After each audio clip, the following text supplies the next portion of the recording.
अस्सलामुअलैकुम एवरीवन, कैसे आप सब। उम्मीद है कि आप सब बिल्कुल ठीक होंगे और अल्हम्दुलिल्लाह हम भी बिल्कुल ठीक है। तो आज के व्लॉग की शुरुआत होती है पार्सल ओपनिंग के साथ, जो कि मेरे हस्बैंड का पार्सल आया था। अनबॉक्सिंग कर रहे थे वो, तो मैंने सोचा मैं ये भी शूट कर लेती हूँ, क्योंकि वो इतने खुश थे ना उनका पार्सल जब आया तो। और इसमें क्या है, इसमें अत्तर है। मेरे हस्बैंड की मतलब नहीं क्या, कुछ भी उन्हें लेने का शौक़ नहीं है बिल्कुल भी, बस उन्हें अत्तर का शौक़ है और उन्हें बहुत ज़्यादा पसंद है खुशबू लगाना। तो ये उनका फेवरेट है, उन्हें बहुत ज़्यादा पसंद आया था ये, तो उन्होंने मंगवा लिए ये फ़्लिपकार्ट पे से। तो देखिए आप सब में पहले चैनल को सब्सक्राइब करके बेल नोटिफिकेशन को भी ऑन कर दीजिए। और मैंने न्यू व्लॉगिंग स्टार्ट की है, तो कुछ इसमें आपको कमी लगे तो प्लीज़ वो भी मुझे आप कमेंट्स में बता सकते हैं कि आपको क्या कमी लग रही है वीडियो में या वीडियो क्वालिटी में। कुछ भी जो भी आपको लगे वीडियो में कमी, तो आप मुझे कमेंट्स करके बताना। और प्लीज़ मुझे सपोर्ट करिए, इस वक्त मुझे आपके सपोर्ट की बहुत ज़्यादा ज़रूरत है। क्या होता है ना, न्यू व्लॉगर न्यू यूट्यूबर को ज़्यादा सपोर्ट नहीं मिलता है। ज़्यादातर 90% से ज़्यादा यही होता है कि व्यूज़ देखकर, कम व्यूज़ देखकर लोग क्या करते हैं ना कि सब्सक्राइब नहीं करते हैं।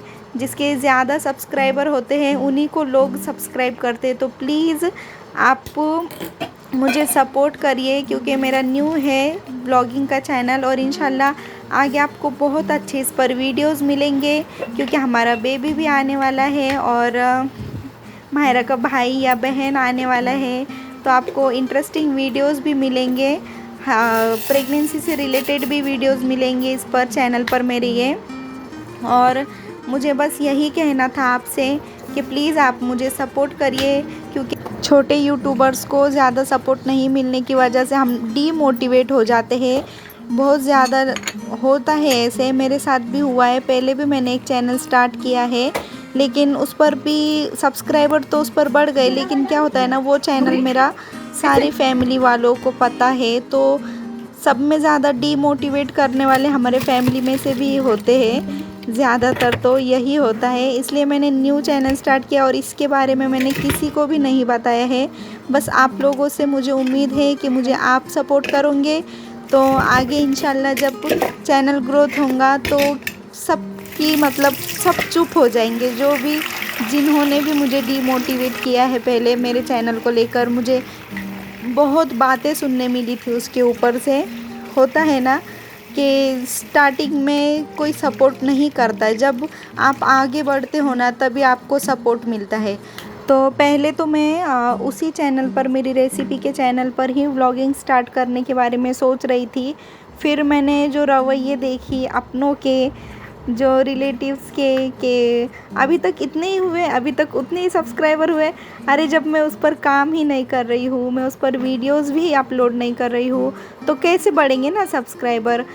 मुझे क्या पूछते थे, कमाली पैसे कितने, कमाली पैसे कितने हो गए पैसे, इस तरह से मुझे मतलब ताने मारते थे। तो मैंने मेरे हस्बैंड को बोली कि प्लीज़ मुझे न्यू फ़ोन लेकर दो।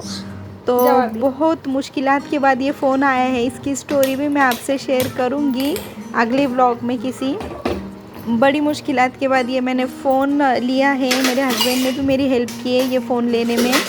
फिर मैंने सोचा कि मैं व्लॉग अभी न्यू व्लॉगिंग का चैनल खोलती हूँ, कि किसी को मालूम ही नहीं पड़ना चाहिए, फैमिली वाले को, कि हाँ ये व्लॉगिंग कर रही है, और फिर से उनको बोलने का मौका ना मिले। बस इसलिए मैंने न्यू ओपन किया है ये चैनल। प्लीज़ आप मुझे सपोर्ट करिए। बस यही कुछ बातें थी कि हमारे अपने ही होते हैं जो हमें आगे बढ़ने नहीं देते हैं। और जब हम कुछ सोचते हैं ना कि अपने हस्बैंड के लिए, मैंने सोचा था मैं अपने हस्बैंड को कुछ सपोर्ट करूँ, कुछ अगर ये चैनल ग्रोथ हो गया मेरा तो फिर मैं कुछ सपोर्ट करूँगी हस्बैंड को। इसलिए मैंने वो रेसिपी का चैनल स्टार्ट किया था, लेकिन तबीयत की वजह से, हालत की वजह से, और फ़ोन भी मेरा ऐसे था ना कि उसमें रिकॉर्ड तो मैं कर लेती थी, लेकिन एडिटिंग करने के लिए उसमें स्पेस ही नहीं बचता था। तो इसलिए फिर वो फ़ोन भी ऐसे होने की वजह से मैं क्या करती थी, जब मेरे हस्बैंड आते थे उनके फ़ोन पर से वीडियो रिकॉर्ड करती थी, या तो रिकॉर्ड मेरे इसमें कर लेती थी, उनके फ़ोन पे से एडिटिंग करती थी। तो बहुत मुश्किल जाता था और माहिरा भी बीच बीच में मुझे तंग करती थी। तो इसलिए मैंने न्यू फ़ोन भी ली, रेसिपीज़ भी मैं डाल रही थी। फिर अचानक से प्रेगनेंसी की न्यूज़ हमें पता चली और फिर उसके बाद जो हालत ख़राब हो गई, वॉमिटिंग वगैरह, तो फिर टाइम ही नहीं मिलता था रेसिपीज़ के लिए। तो बस यही कुछ बातें थी, आप लोगों से शेयर करनी थी, तो मैंने सोचा कि इस व्लॉग में शेयर कर लेती हूँ। और आज मैं ना क्या बना रही हूँ, मैं कच्चे कीमे के कबाब बना रही हूँ। तो आपको मैं बता नहीं पाई, मैंने पहले दाल बना ली, फीकी दाल बना ली माहिरा के लिए, और ये कच्चे कीमे के कबाब में बना रही हूँ। मैंने कीमे को मिक्सर में पीस लिया, इसमें हम अदरक लहसुन का पेस्ट डाल दिया मैंने, मिर्ची, हरी मिर्ची मैंने 4-5 मतलब पीस कर ले ली, वो डाल दी, और टिक्का मसाला डाली मैंने इसमें, और मटन मसाला डाली। प्याज मैंने चॉप करके रखे थे, उसका पानी पूरा अच्छे से सोक कर लिया था, और फिर हरा धनिया, पुदीना डाली, और थोड़ा सा बेसन आटा, नमक और नींबू भी डाली मैंने इसमें, और ये वीडियो में शूट नहीं हुआ शायद से। और फिर सारी चीज़ों को मिक्स करके इसे मैंने साइड में रख दी, और मैंने दाल तो बना ली थी फीकी। और फिर मैंने ये जो कबाब का मिक्सचर है ये बनाकर साइड में रख दी, क्योंकि हस्बैंड आने के बाद इसे फ्राई करूँगी मैंने सोची थी। और मैं आपसे बताना ही भूल गई सारी चीज़ें। वो चाय मैंने शाम की बनाई थी, फिर उसके बाद मैंने गोश्त निकाली फ्रीज़र में से, फिर उसे पिघलने के लिए रख दी, जब तक मैंने दाल बना ली फीकी। माहिरा को फीकी दाल पसंद है, और हस्बैंड से मैंने आज पूछी क्या बनाना है, तो उन्होंने कच्चे कीमे के कबाब बना बोले, और कुछ भी उसके साथ में बना दे बोले। तो फिर मैंने सोची कि फ़ीकी दाल बना लेती हूँ, माहिरा के लिए भी हो जाएंगी। और फिर मैंने बर्तन वॉश कर ली, किचन पूरा साफ़ कर ली मैंने, क्योंकि मुझे है ना किचन वट्टे पे बिल्कुल भी गंदगी बर्दाश्त नहीं होती है। और जब ये कीमा वगैरह पीसी मैंने, तो बहुत ज़्यादा उसके फिर गंदगी हो गई थी, बर्तन निकल गए थे। तो फिर मैंने सोचा चावल और रोटी बनाने से पहले मैं किचन साफ़ कर लेती हूँ, उसके बाद फिर उसको ज़्यादा मतलब कुछ इतना करना नहीं पड़ता है, चावल के लिए जल्दी से बन जाते हैं चावल भी। और मैंने ज़ीरा राइस बनाई थी, तो मैंने सोचा जल्दी से वो भी बन जाते हैं और रोटी भी हो जाएंगी। उसके बाद तो बर्तन फिर से वॉश करने ही पड़ते रात के खाने के बाद। तो फिर मैंने किचन साफ़ कर लिया, और ये किचन का मेरा कपड़ा है ये भी मैं अच्छे से वॉश करके इसे भी मैंने साइड में रख दी। सिंक भी मैंने वॉश कर लिया। तो अभी ज़्यादा कुछ नहीं, बस मुझे आटा गूँथना है, रोटी डालनी है, और ये मैं चावल बनने के लिए मैंने रख दी। और फिर हस्बैंड आने के बाद मैं फ्राई कर लूँगी कच्चे कीमे के कबाब। इसके बाद क्या हुआ ना, माहिरा ने क्या कर ली, अपने कैंची से बाल काट ली थी उसने, और मुझे आकर बता रही कि मम्मा देखो मैंने बाल काट ली। और मैं इतनी नाराज़ हो गई उसके ऊपर। फिर मैंने इसके बाद थोड़ी देर रुका दिया था, शूट नहीं किया था, उसे इतना डांटी मैंने, फिर रोते बैठ गई कि अब्बू को मत बताना, अब्बू को मत बताना। ऐसे करते बच्चे बिल्कुल भी है ना, थोड़ा भी हमारा ध्यान इधर से उधर चला गया उनकी तरफ से, तो वो कुछ भी ऐसे काम कर देते। तो अच्छे से आई मेरे पास, मम्मा मम्मा देखो मम्मा मैंने अपने बाल काट ली, इतनी खुश होकर बता रही मुझे कि बहुत बड़ा जैसे काम कर ली, इतने अच्छे नहीं क्या, इतना अच्छा काम कर ली उसने, ऐसे बता रही है।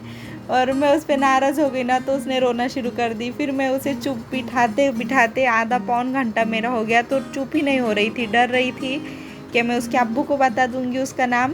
तो और मुझे हंसी भी आ रही थी और गुस्सा भी आ रहा था उसका कि इसने बाल काट लिया अपने, लेकिन पीछे की काटी थी ना, तो इतना कुछ समझ में नहीं आ रहा था। फिर मैंने कैंची लेकर रख दी ऊपर, और फिर वो भी खामोश हो गई। फिर उसके बाद मैंने उसे दाल चावल खिलाई, और आटा तो मैंने गूंद कर रख दी। और हस्बैंड आने के बाद ही गर्मा गर्म रोटी बनाती हूँ, क्योंकि उनको है ना ऐसे रोटी डाल कर रखती ना मैंने, तो उनको पसंद नहीं आती ठंडी रोटी।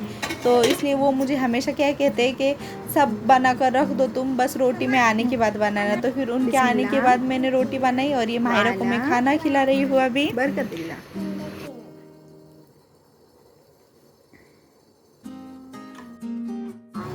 फिर उसका खाना होने से पहले मेरे हस्बैंड आ गए।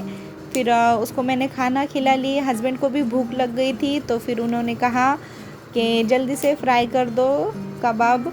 तो फिर मैंने कबाब फ्राई की, और मैंने वीडियो ज़्यादा इसका शूट नहीं किया, क्योंकि लेट हो रहा था मुझे ज़्यादा। हस्बैंड लेट आए थे, तो फिर उनको भूख भी लग गई थी, इसलिए मैंने जल्दी जल्दी बना ली। और वो क्या होता है ना, वीडियो शूट करना होगा ना, तो फिर बहुत ज़्यादा अड़चन हो जाती है स्टैंड रखने में, क्योंकि छोटा सा किचन है ना मेरा, छोटे किचन में प्रॉब्लम होती है वीडियो शूट करने में। और फिर मुझे रोटी भी डालनी थी। रोटी तो क्या, बस हस्बैंड एक रोटी खाते हैं, कभी दो खाते हैं, तो उन्होंने आज तो मुझे कहा था एक ही डाल दो। तो फिर मैंने एक गेहूं की रोटी उनके लिए डाली, एक मेरे लिए डाली। और ये फ्राई मैंने थोड़े छोटे छोटे क्लिप्स लिए हैं। और मेरे हस्बैंड को ये कच्चे कीमे के कबाब इतने पसंद आए थे, और आपको भी, आप एक बार ट्राई करना, आपको भी बहुत पसंद आएंगे। जो भी खाएंगा ना तो सच में उंगलियां चाटते रह जाएंगा। और इसकी रेसिपी मेरे सिस्टर्स ने भी मुझसे पूछी थी, और उन्होंने भी बनाए ना, तो उनके भी घर में सभी को पसंद आई थी। तो मैंने सोचा चलिए मैं आपसे भी शेयर कर लेती हूँ कच्चे कीमे के कबाब की रेसिपी। एकदम आसान तरीके से घर में हम बनाएंगे तो इतने टेस्टी लगते हैं कि जैसे बाहर से हमने मंगाए होंगे। और फिर मैंने एक प्लेट में निकाल ली ये, फिर हस्बैंड को दे दी। जब तक मेरी रोटी बन रही थी तो उन्होंने खा लिए सूखे, उनको ऐसे ही पसंद आते हैं। और फिर मैंने उनके लिए एक रोटी डाली, एक मेरे लिए डाली। और इसका वीडियो भी शूट नहीं किया क्योंकि एक हाथ से फ़ोन पकड़ कर फिर नहीं किया। देखिए किचन मेरा इतना गंदा हो गया है फिर से। ऐसे ही होता है मेरे साथ, मैं साफ़ करती हूँ पहले और फिर बाद में फिर से वो गंदा हो जाता है। और फिर मैंने रोटी डाल दी, हम लोगों ने खाना खा लिए। और खाना वगैरह होने तक हमें 11:30 पौने 12 बज गए। फिर पौने 12 बजे फिर मैं आई किचन में, सारे बर्तन समेटी, फिर से किचन साफ़ की। और फिर बर्तन मैंने साफ़ कर ली, मतलब वॉश करके बर्तन भी रख दी। और बताती हूँ मैं आपको अपना किचन। और क्या है ना, ये किचन के ऊपर जो मार्बल लगा हुआ है ना मेरा, जो ये किचन वट्टा बोलेंगे, क्या आप बोलेंगे, आप समझ गए होंगे, जो भी है किचन वट्टा। तो ये पुराना मार्बल है वो, मतलब अभी के जो मार्बल ग्रीन मार्बल वगैरह होता है तो वो नहीं है, ब्लैक वाला है। और इस पर है ना कितना भी वॉश कर लो, कुछ भी कर लो, इस पर ऐसे दाग लगे हुए हैं। और ये हमने नहीं बनाया क्योंकि हम लोग तो रेंट पर रहते हैं ना यहाँ पर। ये घर मालिक ने जो लगाए हुए हैं ना, तो ये एकदम पहले का मार्बल है। तो इसके ऊपर जो भी मतलब थोड़ा सा भी नींबू वगैरह गिर गया ना, देखिए ऐसे दाग दिखते हैं। और मुझे बिल्कुल पसंद नहीं हो ये दाग, ऐसे इतने बेकार दिखते हैं ना। आपके पास कुछ तरीका होगा इसको छुपाने का तो प्लीज़ मुझे आप कमेंट्स में बताना, क्योंकि मैंने बहुत कोशिश कर ली लेकिन ये निकल ही नहीं रहे हैं। तो चलिए मिलते हैं नेक्स्ट व्लॉग में, तब तक के लिए अल्लाह हाफिज़, अपना ख्याल रखना।